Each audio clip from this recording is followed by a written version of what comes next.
a professor, for instance, asking an Israeli student, how many Palestinians have you killed, in front of the whole class?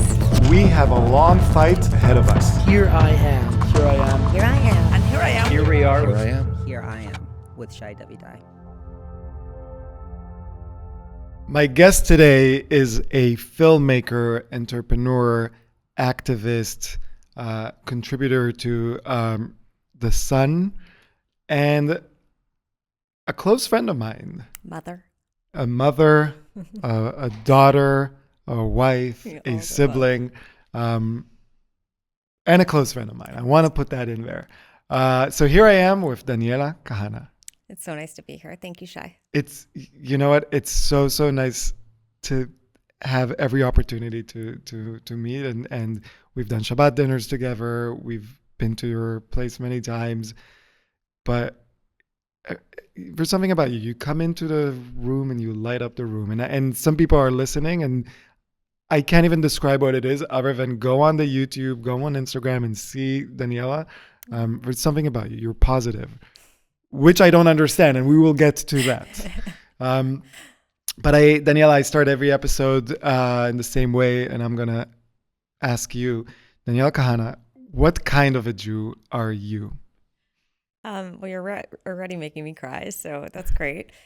And I think that's one of the labels. I don't know. I've been thinking about this question because I know enough to know that you ask this question of every guest you have. And by the way, this is interesting. Not every guest knows that, and even though we're in season 3, meaning that you are a meticulous, do your homework kind of Jew. But a last minute do your homework type of Jew. Yes, that's true. And I thought a lot about it, and I think that, on the one hand, of course, I could throw out multiple adjectives. I'm committed. I'm deeply spiritual. I'm open-hearted. I'm learned to some degree. I'm, proud. There's so many adjectives I could kind of fill in the blank with, but I think it's really hard to put a label on it because I think, like most humans, I don't really fit into any one neat box, and I certainly have a hard time kind of choosing the one. So maybe I'll say multifaceted. You're a multifaceted Jew. Yeah. On this, though, it's funny because I was talking to my father on the way over here, and you met my dad, and he's just incredible, and talk about somebody who is constantly growing in his Judaism and in his learning. He's getting a PhD in Talmud right now, and, on top of his professional career. And he was talking, I said kind of jokingly, I'm going to have to answer this question. And he said, well, Yossi Klein Halevi talks about this too, the paradigm of the Passover Jew versus the Purim Jew. Have you heard about this? No. So the Passover Jew is, you could see it kind of from the point of view of, this is the Jew who is deeply empathetic to the suffering of others. And then there's the Purim Jew, who is kind of very concerned about the threat coming towards the Jewish people. That's one paradigm. You could also There's the Hanukkah Jew that's concerned about calories, but okay. Exactly. I mean, you could also see it as like the Passover Jew, the Jew that kind of sits back and waits for God or, for the Savior to kind of come and redeem the passive Jew. And then the Purim Jew is the one that, proactively engages politically, where God is not even mentioned in the story. So there's all these kind of different paradigms that I find so interesting about Jewish history and kind of the types of Jews out there. But ultimately, I think we're always like a mixture of both. And it's that balance and that duality that we need to kind of really be That is a very, very interesting thing that you just said, because I didn't think you would go there. The Purim story, most Jews are invisible. They didn't do anything. They waited to die, and luckily were saved by 2 Jews, Esther and Mordechai. The Passover Jew, they were, let's pack up and leave. Every Jew did something. Yes, they heeded Moses and Aaron's call, but at the end of the day, every Jew had to pack up and make their own decision. Yeah, when given the instructive. Keep in mind the context of that was they had just seen God perform these incredible, supernatural, seemingly miracles. I think with the Purim story, yeah, you had a case of like real powerlessness where there was this sense of we don't have any agency. And obviously, as we've seen through history, that is incredibly like the phrase power corrupts, but powerlessness also corrupts, something like that. I might be butchering it. And I think, as the Jewish story goes, powerlessness is worse than having power. And then having power is just once you have power, it's, well, how do you engage with that in a fair, righteous way? When we think about power, we think about violence, we can think about physical power. You're probably very strong, but you're not a big, muscular person. It's not visibly. But you are very powerful. Thank Do you. you see yourself as a powerful person? Thank you. I mean, I think like everyone, I vacillate. It's funny because when you started this whole interview and you said, you are like, you said something about like sort of my hopefulness or my positivity. You're positive. I think that is something that ever since I was a little kid, I was fascinated with this concept of optimism versus pessimism. And I remember speaking to my mother as a kid and saying, what is that? A pessimistic thing? I couldn't pronounce it, but I really was like so interested in understanding what is this dynamic between these two opposing kind of polarizing forces, right? The glass half empty, the glass half full. And I think, with power, I think it's a choice that we have to make over and over again to feel powerful. I certainly don't always feel powerful. I feel, many times I feel like I don't have power. But I think that it's almost like defying sort of the logic of a situation. You have to choose to feel powerful. You have to choose to show up in your power. And that then will impact actually your having power. I love that. What did you want to do when you were a kid? You mentioned being a kid, and I think I know the answer because we've talked about this. What do you think the answer is? I think you said, and you with a straight face, I was going to be the president of the United States of America. This is true. A little embarrassed to admit this, but yes, I definitely had a stage where I was like, absolutely, I want to be the president. I don't think I realized kind of what that meant when I said that. But I was very interested politically as a young child. And I credit my parents for that because when I was in fifth grade, and I have a fifth grader now, so I think about it, I was very young. I was, maybe 10 years old at the time. I went to DC on a mission with NORPAC, which is a political action committee. And I was the only child on the bus. The bus was full of adults. How did you get involved with NORPAC? My dad was involved. He was a vice president of NORPAC at the time. And so, they would have political candidates and figures, in our house at times, and they were organizing a mission. And I don't know if I asked to go or if they said, do you want to come? But somehow I ended up on the bus. And it was such an incredible, empowering day because for the first time, I got to walk through the just, cavernous, like beautiful halls of Congress and sit down with our legal representatives, congressional leaders and leaders of the House. And I remember thinking, wow, like I'm sitting across a small table from this person who can literally shape our reality and advocate for what's very important. Insightful fifth grader, which is also like your fifth grader daughter is very insightful. So I can see where she gets it. Thank you. And I remember speaking about the importance of a strong Israel-American relationship and why. And, so I was in fifth grade, but that was really exciting for me to say. And I think that was probably the point where I was like, I want to go into politics. And like every person who wants to go into politics in the United States of America, you then went to an Ivy League school. Right, exactly. Where did you go? Why did you choose the place you went to? That's a good question. I think it was chosen for me in some ways. But I also drank the Kool-Aid. So my family, you probably know this, my family is the longest line of legacy at Barnard College. Longest line of Jewish legacy or longest line of legacy period? Legacy period.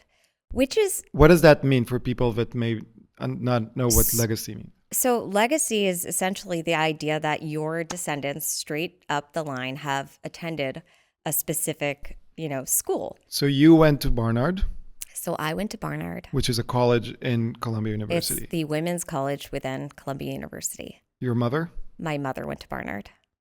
My grandmother went to Barnard. My great aunt, who was kind of a generation older than my grandmother, went to Barnard. And my great grandmother went to Barnard.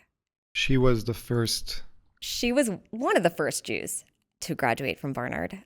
She graduated in 1915, and she was one of, I think, 3 Jewish women in a class of 50.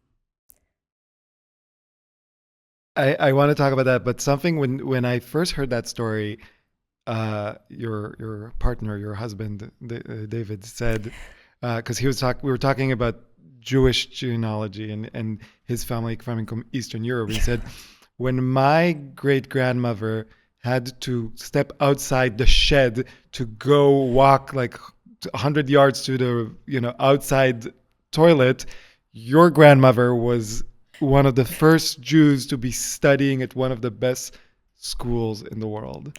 Yeah, it's pretty amazing. It gives you like the idea. What does it mean to be a contrast, yes. woman, a Jewish woman at Barnard in 1912, 13, 14, 15? Yeah. And she was actually, I think, I can't remember exactly how many kids were in the family, but there were many, like over 10. And I think she was the only, and many brothers, she was the only child to go to college. And all of her brothers rallied behind her to advocate for her parents to send her to Barnard. So growing up, what was Barnard for you? What was Columbia University for you? I mean, it was my family. It was my history.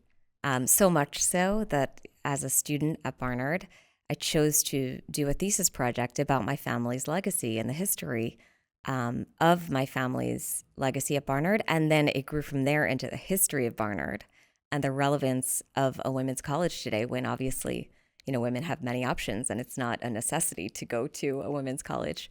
And I actually remember, and this was quite sort of a profound moment for me, when I went to Barnard for, I guess, a student, like a pre-tour interview. This was before I was accepted as a high school student.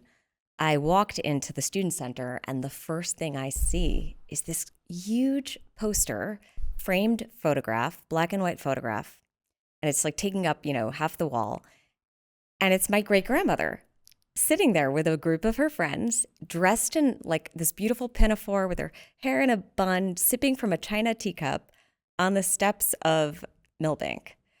And I was like, I know this photograph. I've seen this photograph in my grandmother's albums. This is incredible.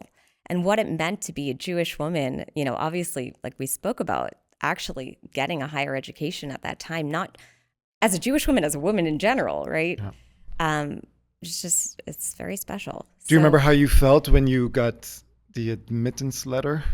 Back then, it wasn't even emails. It was an actual envelope. Is it a thick envelope or a thin envelope? You got the thick envelope? It was a thick envelope, I guess. Yeah, it was a thick envelope. How did you? Yeah, you I was remember? ecstatic. I don't remember where I was, although I do remember actually. Yeah, I was in Israel studying for my gap year between high school and college. I had the privilege of, spending a year there. It was the first time I'd lived in Israel. And it was certainly the first time I'd lived alone. And it was an incredible experience. But it was also a very stressful experience. What year was this? It was 2000, 2001. So this was really the turning point in terms of the second intifada starting. And I remember what a stark contrast it was of what it felt like to be there in the beginning of September, just starting, in this new school and living alone in this beautiful country and being so happy to be there and like the freedom of that. And then the second intifada starting. And all of a sudden, it was like the traps went down and I wasn't taking buses anymore. I wasn't going to the shuk anymore. I wasn't going to malls anymore. I was going to cafes, but only certain cafes. I mean, like the logic of it was kind of astounding, but also just I felt like I had to stay in my own safety and as much as I could. And I was terrified. You know, the word intifada in the past 14 months have become really, you know, people use it to their own to their own means and their own goals, and you know, changing the word. What comes to mind when you think intifada? It, I know that the technical meaning is No. What comes to your mind? for me, Yeah. home, like terrorism in your home. It's the feeling of insecurity in your whereabouts, in going about doing your normal, life activities, because you are terrified of a bus blowing up in front of you, or somebody stabbing you in the streets in the back, or, sitting in a cafe and somebody walking in with a chefetz chashud and the whole place, erupting. And that was happening. I mean, I actually, until like this past time I was in Israel, every time I would go back and a bus would pass me by, I would catch myself holding my breath. Will do. In Israel, when I drive and you're in gridlock and the bus next to you, I get nervous. Yeah. For me, intifada is I know what the skeleton of a bus looks like. Yeah. Because it's the one thing that doesn't explode. Correct. And so you got to Barnard. Yeah. Yeah. And so I stayed in Israel. My parents obviously gave me the option to come home, but I didn't want to. And I'm so glad I stayed. But it was definitely my first kind of experience with, I would say, real trauma. And then I came back and I went to Barnard, and I loved college. I loved my experience at Barnard. In a way, I felt like it was kind of easy compared to high school, to be honest. And I felt like I had a lot of passions and interests outside of my academic, workload, which somehow I was able to juggle and still do very, very well. And I loved college. And then you get involved in this project that eventually comes to be known, entitled Columbia Unbecoming. Yes.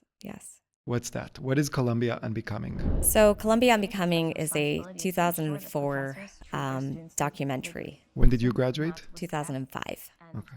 So I don't know how many people know kind of the history of this, but I'm sure we spoke about it a little bit, probably not fully, but essentially Not on it camera. was not on camera. It was not meant to be a documentary. It was not meant to be a public documentary. The genesis of Columbia Unbecoming was essentially, I was the student president of the Prosville group on campus. What was it called at the time? Lion Pack. Lion Pack. And because of my position of leadership, students were coming to me and to the group with experiences and grievances that they had in specifically in Middle East studies classrooms, because they were Jewish or Israeli, because they weren't towing the line politically with their professors. And so here were these stories of abuse or intimidation or grade manipulation. And they would say, like, what do we do with this? This is crazy. And so we would say, go to the ombuds office. And the ombuds office would then say, go to the department chair. And the department chair would say, go to the professor. And it was this loop, this runaround. And this was back in like 2003, 2004, not 2024. No. I was an undergrad. And I think that we naively thought the administration does not know about this issue. Obviously, if they knew about it, they would be doing something about this. This is abusive. This is not, what a professor should be doing to students in a classroom. What kind of things, just so people have some color? So, I mean, it ranged from a professor, for instance, asking an Israeli student, how many Palestinians have you killed in front of the whole class, to another professor telling a Jewish student, you're not a real Semite, you have green eyes, to a student who was like a straight A student, all of a sudden getting D's. And there are many more stories, but, so it kind of ranged from making a student a target, intimidating a student in the classroom, to really kind of bullying. And obviously, if you are a student who wants to study the Middle East, you have to take classes in this department. And if you want to major in this because you want to pursue it potentially after, your undergraduate, you need professors' recommendations. And so it becomes this system where you are stuck and you need to get good grades. You need the professorial recommendations. But you are being abused because of your identity or because of your, pushing back on the professors, what they're teaching in the classroom, maybe proposing an alternate perspective. Were people experiencing it in any other topic? Well, in other classes at Barnard, other departments? I would say that really primarily the students that were kind of voicing this and like their concerns and saying, this is happening, I don't know what to do with this. It was really kind of centralized at that point to the Middle East Studies department. Barnard did not have a Middle East Studies department. So anyone who was taking classes in the Middle East was going to Columbia to do so. Were any non-Jewish students experiencing this? I'm not sure. The students that we spoke with were all Jewish, some Israeli, but probably. But by virtue of kind of why they were coming to me or to, my peers in this line pack group, these were Jewish students. Uh-huh. So anyway, I think one of my friends said, well, let's put this, let's document this on paper. Let's get them to write their testimonials down and we'll show the administration. And I intuitively knew back then that it would go right through a shredder and that we needed to put this on film. But it wasn't. And you were a film student. I was an English major. Uh-huh. I think I was just beginning to study film. Mm-hmm. I did not know I wanted to be a filmmaker at this point. This was kind of just maybe all coalescing. I was getting involved in the film group on campus as well and starting to take film classes. But it maybe that was the lens that kind of I was bringing into it. But I also just thought, no, they need to see this. They need to see these students and hear it from them directly, as opposed to reading somebody's account on paper. And I also just felt like there was something about paper that it really would just get buried. It would go through a shredder. And so that was how we ended up making this, just to document. We brought in support from an outside organization called the David Project. They came on and they really kind of took the reins to help make this a reality. I organized the students. We had I don't remember if it was 2 days of shooting where most of the students were willing to appear on camera. Some needed to mask their voices or their faces because they were fearful of retribution. And then we screened it for the administration in the spring. And they said nothing. It was the president at the time, President Bollinger, and the provost. Tell me about this. So paint a picture for me. Where did you screen this? Were you present when I was they were not watching? present for that screening. Mm-hmm. Some of my colleagues were, or my fellow students were, and they watched it and they said nothing. And it was like, we'll get back to you. It was stone-faced. I actually then screened it for the president of Barnard because I was very close with her. And I was in the room while she watched that, and I saw her emote and I saw her care. And it was actually like the opposite of the kind of response from what I heard in terms of Columbia's side of things. And she said, well, if this is actually happening, this is of grave concern. And she took it seriously. So meanwhile, the Columbia president, we got no response. Summer comes, everyone's out, obviously. We resume in the fall. And the president of Barnard in the fall went to a federation conference, Lion of Judah conference. Jewish Federation. Jewish Federation. And I think she didn't realize that it wasn't like a public thing. She spoke about the film and there was press in the room. And that's how it kind of got leaked. The press started writing about it as this underground film exposing anti-Semitism at Columbia. And this is 2004. And at that point, myself and a few other students who were really active with, kind of wielding the film, we realized we had to have a student screening, we had to have a press screening, and we had to represent the film publicly and frame it, as we wanted, because we didn't want to lose the messaging around it. And it's so interesting because, I think so much has changed. And obviously we have a lot to unpack here, obviously, with what I'm doing now. But at the time, we were not willing to say what's happening in the classroom is anti-Semitism. I was going to say, there's one word that does not show up in this 40-something odd minute film, but you can actually watch on YouTube if you just Google Colombia Unbecoming. And that word is anti-Semitism. You're skirting around the issue. Yep. You are implying it, but something is stopping everyone that is being interviewed of saying the word anti-Semitism. Why is that? Well, it's such a good question. I think there's multiple reasons. I think there's a pragmatic reason whereby we felt that we would get further, we would get more receptiveness towards this if we framed it through a more universal lens of academic abuse or academic freedom. And there was a sincerity around the idea that if this is happening to any student, you specifically asked me, right? Yeah. Like, was this happening to other students? I was trying to understand is this. And we set up, actually, in the wake of this film going public, we set up an organization on student, on campus called Colombians for Academic Freedom. Myself and 3 other students, Ariel Beery, Aaron Horowitz, and Barry Weiss. And the 4 of us led the front on kind of this movement, so to speak, that erupted out of this film's going public in trying to affect change on campus. And this is Barry Weiss from the Free Press. Free Press, yes. You said that if you don't use the word anti-Semitism, it would go further, right. It would be more effective. So I think that was... What was your reaction when it didn't? Okay, so, by the way, I think another strong reason was some of us didn't want to admit that it was anti-Semitism.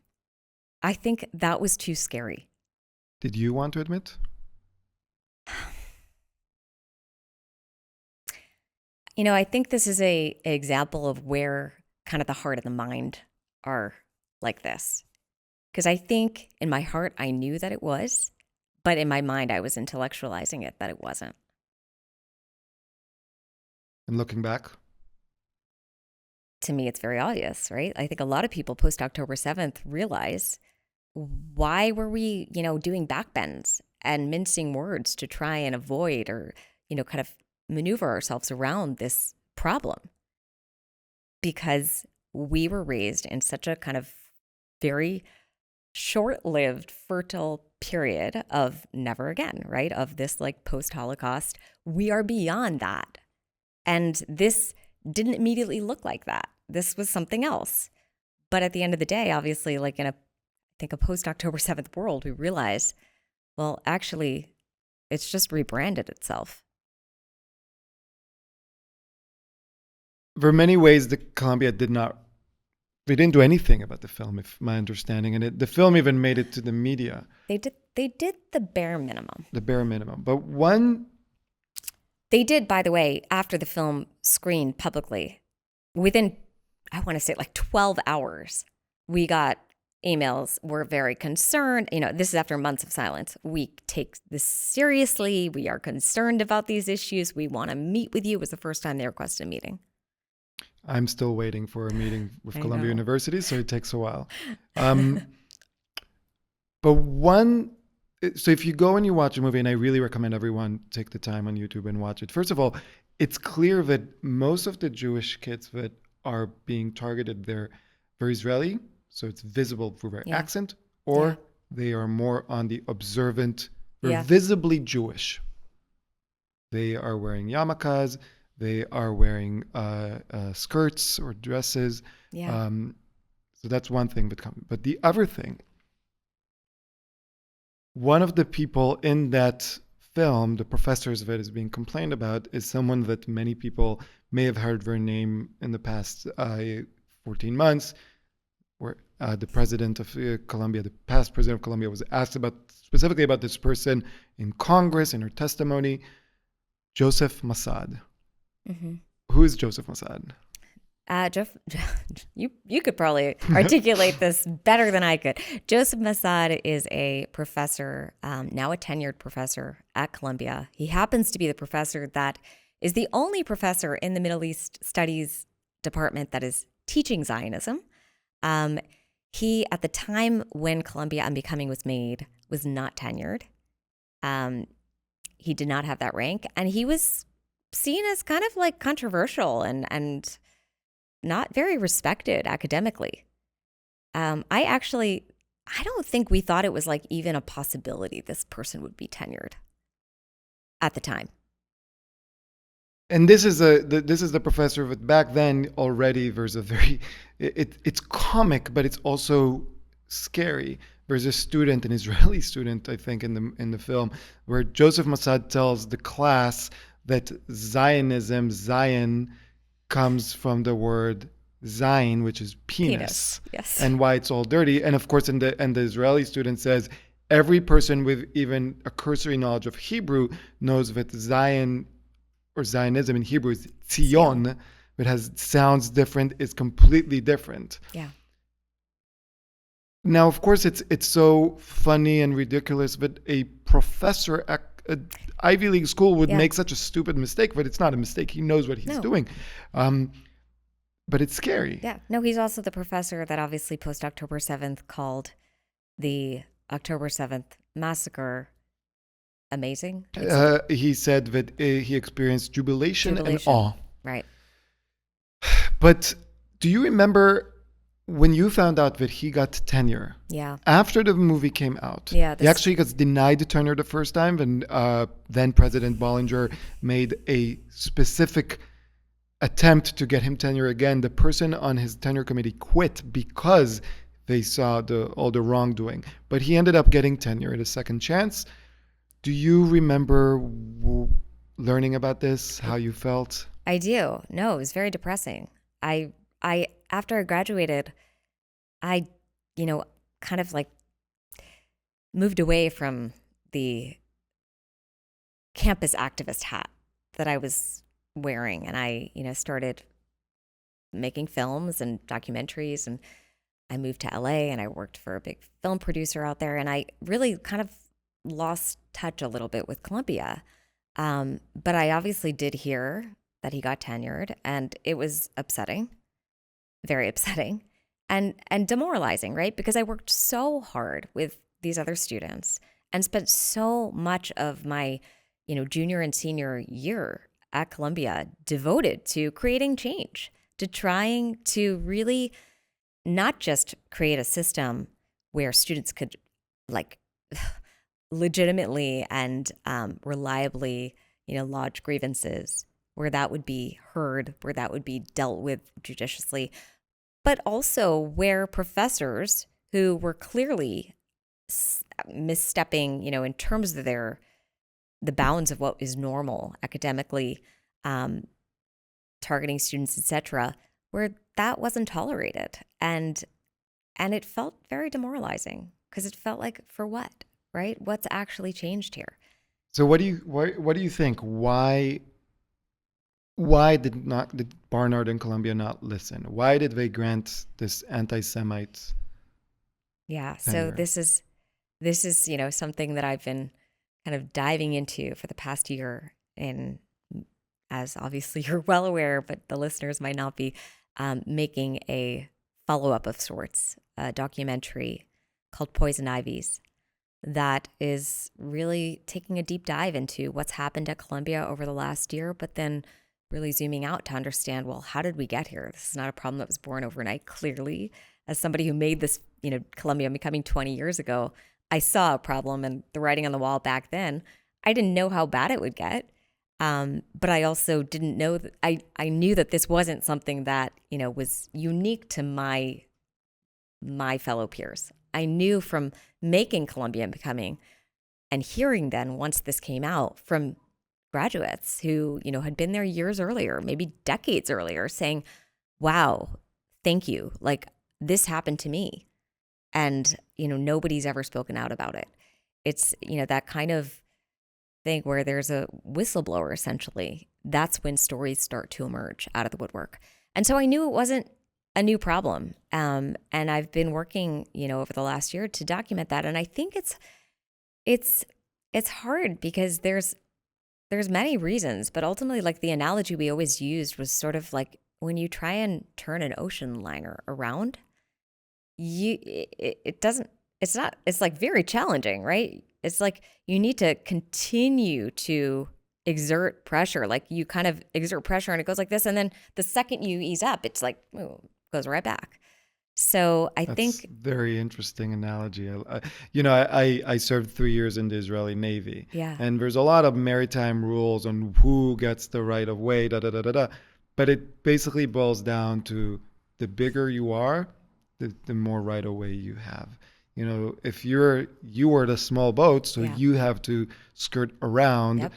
Colombia is the big boat; they can just keep Yes. going. And, until a bigger boat comes and says, no, Colombia, Yes. move out of the way. Yes. And the big boat is comprised of big people in the big boat who hold power, right? Tenure was created probably with very good reasons, right? In terms of protecting professors who weren't towing the line, who were like thinking individually, potentially outside of the mainstream. But it's gotten to a point, I think, where it's abusive. It's problematic because there are no checks and balances.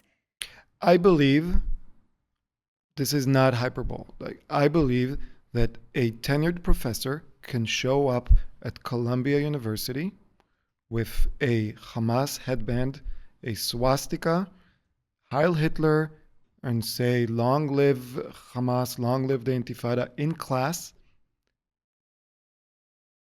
And maybe there will be an email to the community. Yeah. Maybe. Yeah, I agree. I mean, when at the end of the whole Columbia Unbecoming thing, there was a slap on the wrist to 2 professors, one of whom I think was sent on paid leave for a semester till things quieted down and then brought right back. By the way, that's what they offered me. They offered me paid leave to just go and don't teach, and we'll give you money, we'll give you course credit. And I said, no, I want to be in the classroom because I'm a professor. Yeah, they're very good at that kind of stopgap solution. They're good at the let's hire the big PR firms in the city. Let's try and make the noise go away. Let's not actually address the systemic problems. So what have you learned making this follow-up movie, Poison Ivies? I still believe it should be called Columbia Still Unbecoming, Yeah, or Columbia Unbecoming with a Vengeance. But I hear. what have you learned? And you've interviewed, if I'm not mistaken, professors, students, administrators, experts on education, experts on anti-Semitism, Yeah. Jewish and non-Jewish. No, it's a great question. I've learned that you and your wife are incredible people. Really. What have you learned about Colombia? I mean, it's sad. I've learned that, it's students are hurting. Like, I actually, this made me so upset. I heard about this event that, I don't know if I should say this. So a Jewish group of kind of philanthropists and did we talk about this? Engaged community members hosted Rashid Khalidi, who recently retired from Columbia, but sat in the Edward Said, position chair, very esteemed. One of the things there's many things about Rashid Khalidi. I always say, all you need to know about Rashid Khalidi is go on Google and write Rashid Khalidi PLO spokesperson, and you'll find everything you need to know. But Yes. Another thing is he gave a retirement interview. I think it was The Guardian. And I think the quote was something like, I don't mind being called a terrorist, or something like that. Sure. Not only would I mind being called a terrorist, I can't even imagine why someone would call me anything even close. If you are comfortable with that, that means you've made some wrong decisions in your life. Absolutely. No, absolutely. So this group hosted him. I think they wanted to understand his perspective. They wanted a different perspective on what was happening at the university. I'm not exactly sure the backstory, but I do know that there was a set of rules, essentially, that they had to agree to in order for him to accept this invitation. One of which was there are no spontaneous questions, there is no interruptions, and like there's no alternative opinions. So Have you ever seen me give a talk? It's the exact that's actually opposite. a good question. I don't think you've seen me I give don't think a I talk. have. Well, I mean, obviously spontaneously It's at school. give. It's all about questions, conversations. You can record everything Yes, because that that is is academic freedom. that is That is the academic. whole point Yes, of a conversation. exactly. And that is the Jewish way. But Rashid Khalidi is not Jewish and he's not a professor. He's an indoctrinator. He wants to But indoctrinate. Indoctrination requires you listen and not speak. passively, exactly, with your hands tied behind your back and your mouth zipped. Yeah. You said he's not a Jewish professor. That's the most upsetting thing to me about this. He had the gall, the lack of human decency to get up in front of this room of Jewish people and speak for the entire Jewish student body in saying, there's no anti-Semitism at Columbia. It's just noise. The students are But whining. this is the same. This is Rashid Khalidi who was recorded saying that Jews get indoctrinated in synagogues. Some of the people in that philanthropist group are affiliated with at least one synagogue that I know of in the Upper West Side. Yes. I actually never heard from this group, so obviously they think they know everything, so they don't need to hear from Shai Davidai, and that's fine, no ego there. But I don't blame Rashid Khalidi for showing up. If SJP invited me to come speak, whether there's issues with anti-Semitism or Islamophobia or whatever it is on campus, I would go. It's the people that invited him and gave him the microphone. Absolutely. No, and I think you should go. But I know that what you wouldn't do is you wouldn't speak for any Muslim student on campus. I don't even speak for the Jewish students. I speak for myself. Right.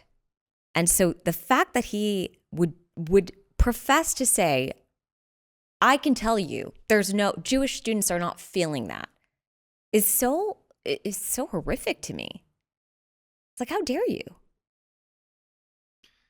But anyway, so I do know that Jewish students are suffering. That was a kind of a No, you're a side story, but I do know because I have spoken to so many students over the year who have unfortunately, been very psychologically affected by this last year, who have had to take classes on Zoom, or who have lost entire friend groups, who have had to switch out of certain classes because they couldn't handle the torture of it, who have had, their grades suffering because of the incessant banging of drums outside their window, during exams or whatnot, who are scared to walk through campus wearing a Magen David. I mean, just this week, there was a student who was punched for being Jewish on the street.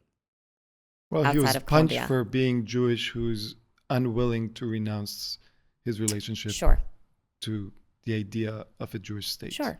Well, there are Jewish students that happily, Yes. lick the boots of the SJPers and say, Israel is horrible. I am no longer this. I am just Jewish, and they don't get. But we both know that does not represent the majority of Jews, right. And especially, obviously, Jewish students on campus. There's a huge population of Jewish students who are Zionist, who believe in Israel's right to exist, who don't prescribe to the JVP.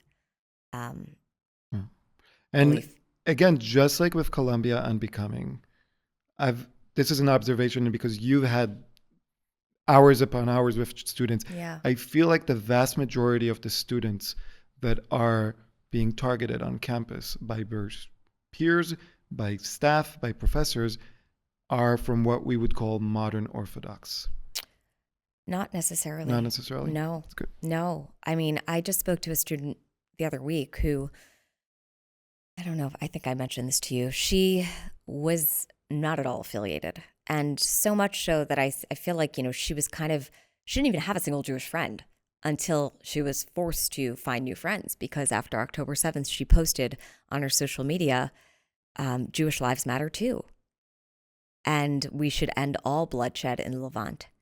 And then swiftly, she got canceled. For what is objectionable in saying Jewish lives matter too, not Jewish lives matter, Jewish lives matter too, and we should stop all bloodshed in the Levant? Beats me. But what did her friends tell her? What was the They feedback? said, you are a Zionist. And what did she say? We can't be friends with a Zionist. And by the way, she was like, I don't even know what a Zionist is. Like, I don't think I'm a Zionist. And then she did her research, and she was like very skeptical about what it meant to be a Zionist. And at first she was like, no, So what in her statement shows Zionism? Like, you can not be a Zionist and say Jewish lives matter too. All bloodshed should be stopped. That was not tolerant, because she wasn't just free Palestining, like from the river to the sea.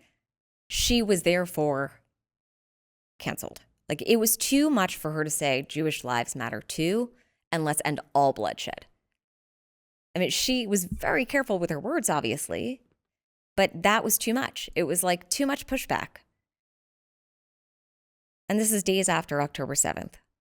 This is before, by the way, Israel went into Gaza. What about administrators and other professors? I think there's a spectrum in terms of professors,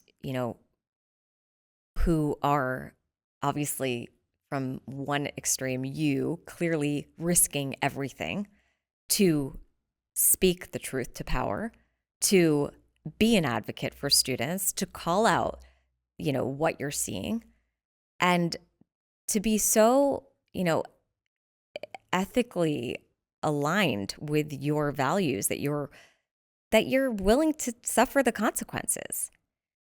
And then I think there's, obviously many professors who aren't as brave, or who willfully don't want to see just how bad it has gotten, because it's too threatening to their identity. And that's the point that I want to, maybe you can elaborate more. Yeah. Why do they not want to see? Or is it really, because, let's be fair. If they were here, they would say, no. I think you are hypersensitive. You are searching for it. It's not really there. Maybe there's a speck and you're magnifying the speck. Yeah. I think that when so much of your identity and your success and your professional career is wrapped up with an institution, it's very hard to acknowledge the problems of that institution when they are so systemic. That's not to say that there aren't moments, right, where students have like great experiences at Columbia still. Obviously, it's not like all bad all the time, but it is systemically rotten. And, you and I know this, like there's so many things that have pointed to it over the last year and obviously over the last decades. But when you're so close to it, it's hard to see it. And I think it's also threatening to the ego, to the self, to the sense of self. And so, it's hard for me. Like we were talking about my family's legacy at Barnard, right? I love Columbia.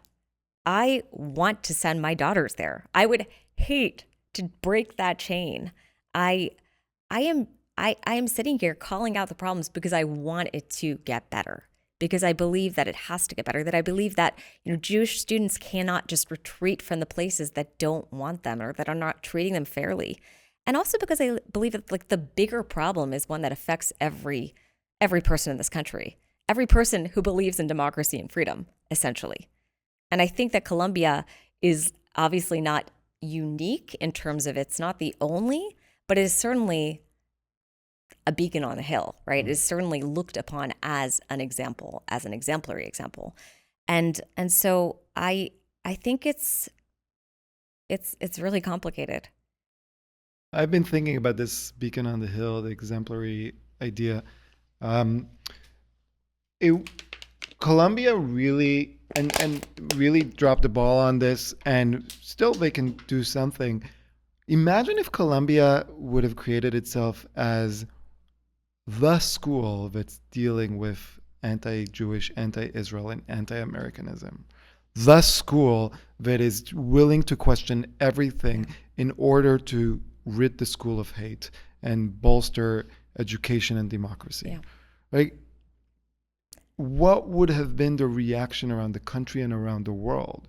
Colombia could have become the brand Yeah. of 15 million Jews, Israelis, and in the diaspora applying, saying, like, this is going to be a great institution again, Yeah. rather than caring about are we ranked number 3 or number 4 in the World 500 universities. Yeah. Imagine if that would have happened. Yeah. Yeah. I mean, I'm hoping that it still can. Maybe that's where my optimistic, right? So hopeful. And this, your takes root. optimism is kind of interesting because over the past year, other than my wife, Jordan, you are the person with whom I've talked most about all of this. I don't know how many times I sat in front of your camera. It must have been probably 4, 5, 6 times more, 7, an hour or two at a time. You have hours and hours going back, I think, November or December 2023 to before being banned the first time, being banned, the encampments, the imam, everything. Like, sometimes I feel like I am even too close. And because I'm trying to push the wall away, I have to be next to the wall. But you have been there. You have been an observer throughout this time.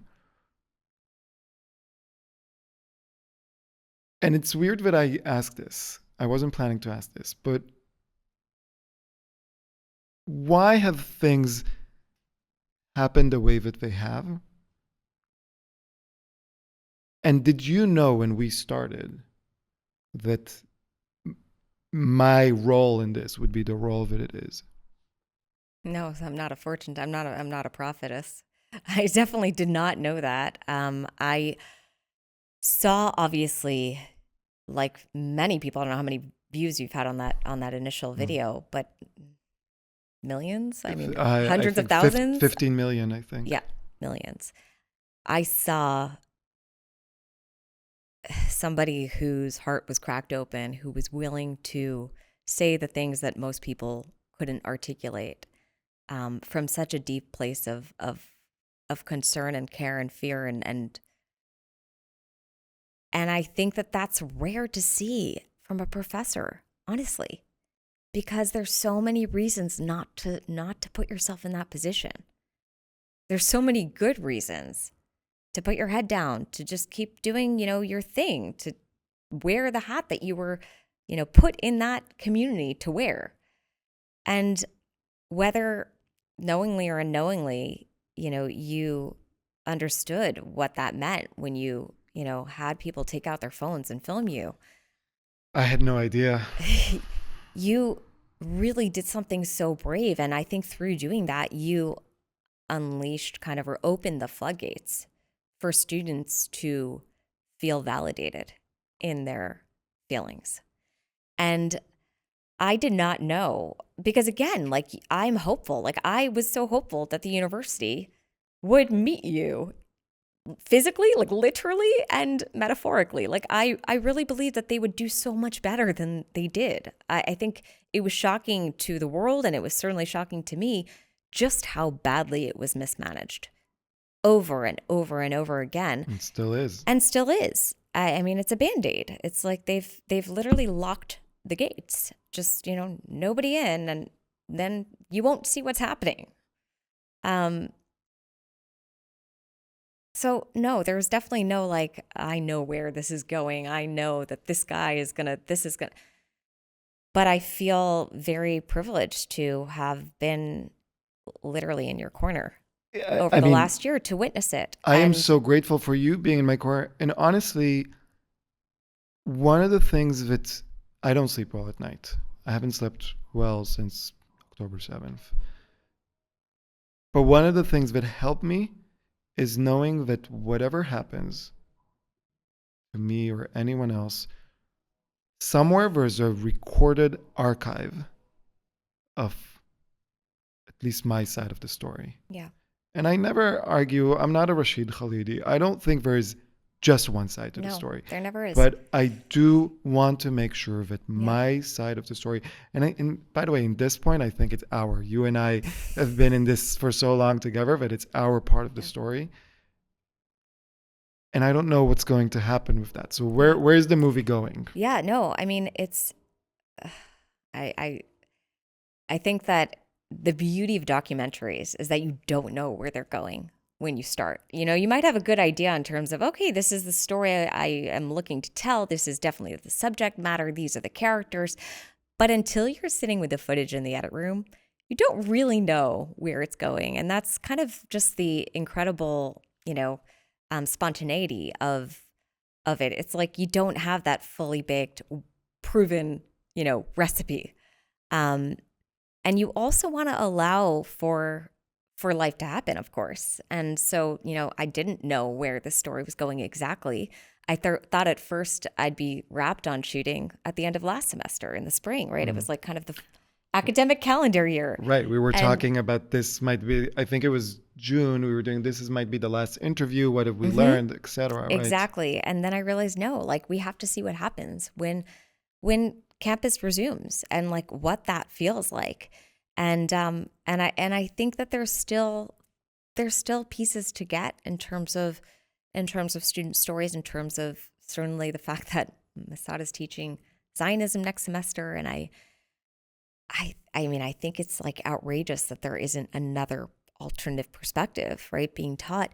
And then wanting to tell kind of this wider story of, well, where did this come from? And how has Hamas been planning this for decades? And how have like all these different pieces in terms of, how has this generation kind of primed itself to be the generation where they're being kind of honestly victimized by this like type of indoctrination and polarized by it, and where like this paradigm of oppressed and oppressor has just sort of taken root through every lens, every discipline. I was speaking to a student the other day and I could not believe she recounted how in her student orientation, I remember my student orientation certainly didn't have this exercise. They had to go around the room, and these are students who are obviously all nervous, imposter syndrome, anxious to make new friends and wondering whether they're, deserving to be in the room. And they have to say whether they're the oppressed or the oppressor. They have to label themselves. I mean, who would label themselves an oppressor? You know what? Who would label themselves an oppressed? I'm not oppressed. I'm not an oppressor. I'm Shai. I don't understand this. Yeah, this is literally what they had to do. And I mean, it's like, to me, it's worse than counterproductive. How is this different than if I take all my students and I say, all right, line up from the parent who makes the most money to the parent that makes the least money, or line up from the darkest skin to the lightest skin. I want to know who's the whitest person here. Line up from the straightest to the gay. Like, I don't understand this. Yeah. No, I mean, what they're saying is, what is being taught? This is the pair of glasses that you need to survive this experience, that you need to be accepted in this experience. But what's the educational purpose or the social purpose? I mean, I think it's like to teach this dogma. This is the lens through which you will understand everything you are reading, through which you will process everything you are learning here. So, whether it's you are white and you are, the oppressor because you are the colonizer, because, you have privilege, blah, blah, blah, or whether you are brown skinned and you are therefore the victim here. It's just like this very flat, very lacking of humanity type of paradigm that obviously is one lens, but it certainly shouldn't be the only lens. And I think that is the problem. Like I hear from students about whether it's a literature class or, so a humanities class or a political theory class, or it cycles through each one of these classes. And if they dare kind of voice an alternative perspective, they are being called out as an oppressor, or, you don't have the right to that. Even if it has nothing to do with Israel. Correct. Jews, nothing to do with Israel. Yeah. So you've met a lot of students in the past year. You've been on campus quite a few times. You're showing pride and love and humanity through other stuff. So what is Atoof?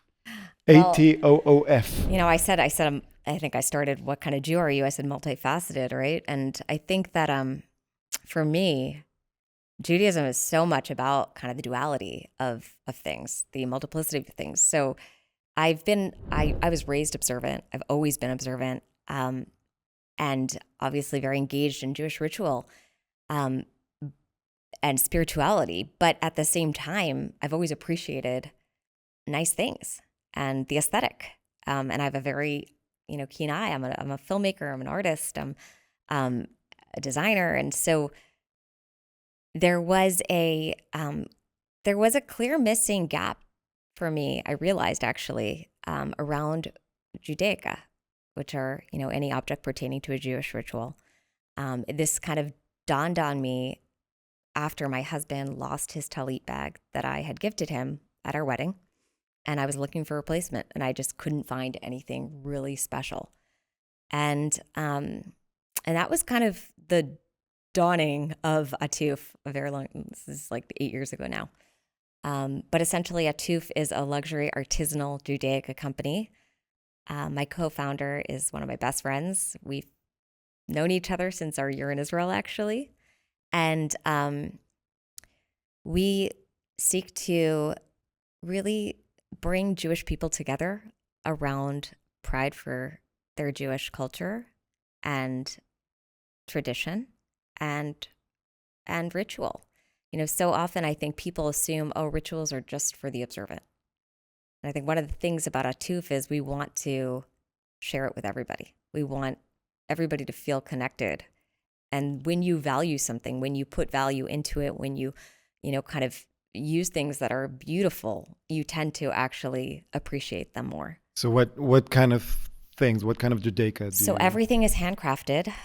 We found these incredible artisans in Mumbai that do anything textile. So we launched with talit and tefillin bags. We then added challah covers, a matzah afikomen set. We just recently launched mezuzot and art. And we're also about to launch jewelry, fine jewelry. So I'm actually wearing our first piece. Can you describe it for people listening in? Yeah, it's a chamsa, and it represents the Dina. So each one of our pieces in our collection, each kind of the entire collection, represents the entirety of the Jewish people, because each one stems from one of the children of Jacob. And so we wanted to be inclusive, so we brought Dina into it. So there are 13 different kind of collections. And Dina was challenging because every one of the brothers, the sons, got a blessing from Jacob, from Yaakov, before Yaakov passed away. And that blessing would then become sort of the ethos or the characteristics of that tribe. Dina did not. And there's very little recorded of her in the Torah. And the one story that we do know about her is not a very positive one. Yeah. And so we kind of were, wanting, and every one of the insignias or the motifs on these designs is very thoughtful and connected to the blessing, connected to the, ethos of that brother or that son. And so with Dina, we wanted to do something that felt authentic to her. And so we came up with the chamsa, because the chamsa is a universal symbol of protection, a universal symbol that there is a higher power, that sometimes we don't understand why things happen to us in life, but ultimately there is some reason. It's not just chaos. And so the chamsa, that's our first piece of jewelry. The chamsa appears on the talit and tefillin bag and on the challah cover, and now it's a... Is the Your Magen David ring This is Also, Rachel Schnee. This Yeah. is the Mazel Club, another Really female nice. Jewish founder. Beautiful. Where can people find Atuf? Atuf is online, atufcollective.com, or ATOOF yes, collective.com. Atuf, which in Hebrew, as you know, means to envelop or to unwrap. We want people to feel held by these rituals. Beautiful. And then also on Instagram, atoof.co, atoof.co. I don't know why I just got super emotional. I for some reason I was thinking about my grandfather, Say more. Saba Benny. When he passed away, he sat down with my dad and kind of like told him like a sentence to write about every one of the grandchildren, and like me and my 9 other cousins. Um, It was like what Yaakov did with his and children he before he and the passed. sentence or whatever he said about me was that I'm passed away before when I was in graduate school. I'm going to be the first professor in the family.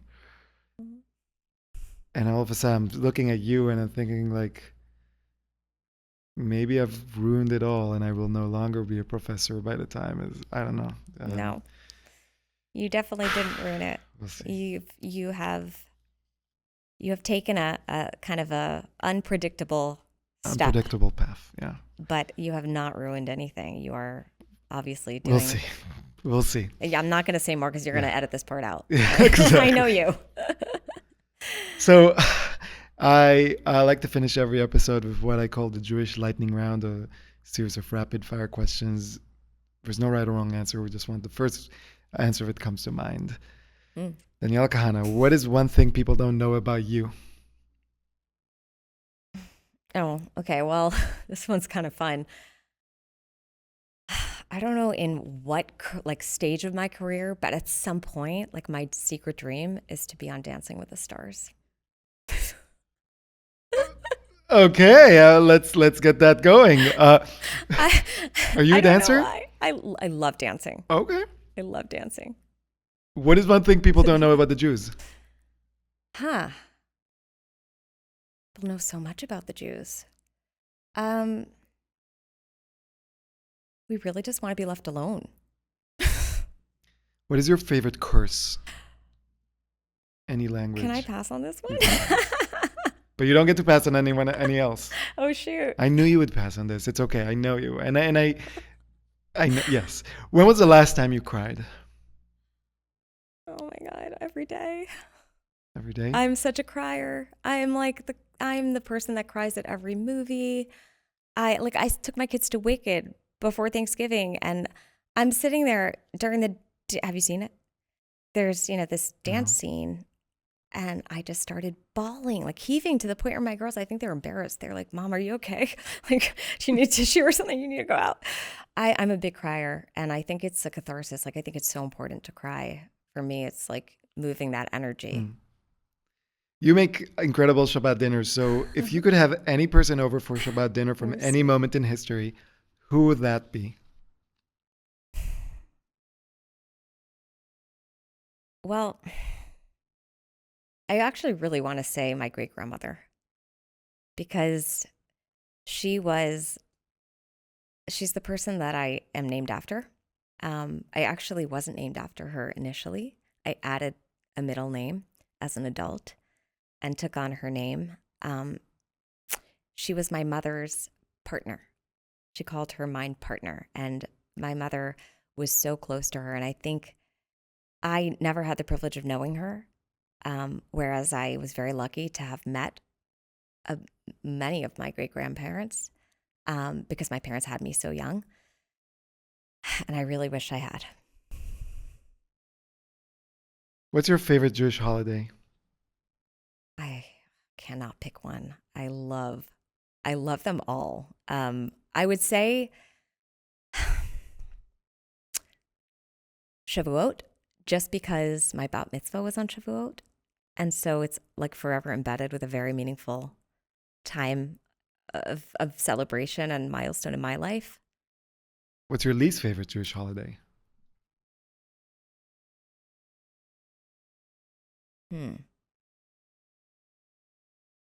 I really love them all. Um, I mean, I get a lot of dread around Tisha B'Av. Like really, like I have so much anticipatory anxiety around Tisha B'Av, not just because it's a fast day and I'm a terrible faster, but because it really feels like a time of mourning for the Jewish people and everything that is weighing upon us, and all of the anti-Semitism and all of the sinat chinam, the hatred between us, and all of the things that, you know, kind of have been age-old struggles just pop. They just Bubble kind up. of like, yeah, they kind of get even cloudier. So I would say I can't wait for the day where that's not a thing anymore. When do you feel safest? Shabbat dinner, my family. When do you feel least safe? Columbia University, whenever I'm there, whenever I'm there during a protest. What gives you hope?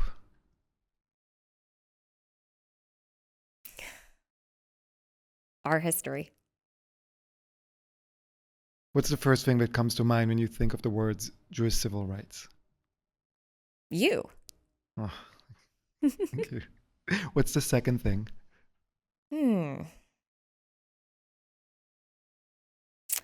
I mean, my kids go to Heschel, so Rabbi Heschel definitely stands out. Yeah. You know, the principles through which he lived and the teachings, and it's like sewn into the fabric of my kids' school, and I'm very grateful to be a part of that community. Finally, every episode I urge the listeners to donate to one charity that does good in Israel or across the Jewish diaspora. Where would you want people to donate to this week? Well, obviously I have to plug the doc. Let me plug the doc so you can put a charity in. So how can people help the documentary become a reality? Thank you. I have a fiscal sponsor, so I am able to accept donations, and they can contact me. Daniella at riverside-pics, PICS.com. Daniella at riverside-pics, PICS.com. Or get in touch with you. You know how to reach me. I know. Okay. There's so many important charities, obviously, and it's like, I don't know how to just pick one. I think that the one I will share, though, because I think they do such important work and have been specifically targeted. You mentioned, you know, obviously, you know, in the film or what appears to you on campus, the students that get targeted are so often the ones that are visibly, identifiably Jewish. And so I'm going to say Chabad, because I think that they, by the fact that they are choosing to live, you know, visible Jewish lives and also be a source, a resource, and a shelter for Jews around the world, they make themselves targets. They are targets, and unfortunately, we've seen that play out way too much this year. And obviously, I can recount many examples in the past, but I think they do tremendous good in the world, and and so I think Chabad. Nice. Donate to Chabad. Where can people find you? Where can people find me? I am on Instagram. At Daniella Kahane. Kahane. Yeah, my name. Atoof, I already mentioned. ATOOF.co. And the other hat that I know we've spoken about but didn't get much airtime today is I run a negotiation training company for women, and that's at Win Summit. So negotiation as a tool of empowerment. Yeah. We haven't gotten to a lot of things. Before we end, I just want to tell you one thing. I don't think I ever told you this. We also have a lot of spiritual, theistic conversation. You as a very spiritual, strong believer, me as an atheist. We were spending time at your place over the weekend, over some weekend with my family, and we had a conversation. It was very interesting. It was a nobody changed. It was a very pivotal weekend. Yeah, and that's what I want. Yeah. Nobody changed our mind, and that was not the point. The point was to sharing each other's mind rather than changing each other's minds. And then you basically said something that changed the way I think about belief. I'm still a bit an atheist. I'm not changing anything about myself because there's no need for me. But we finished dinner. We were talking about belief and non-belief and how can you believe and how can you not believe. And when we find out that 6 hostages were executed, including Hirsch Goldberg Poland. And I asked you, you remember what I asked you? I asked you, how can you believe in a time like this? And you said, how can I not believe in a time like this?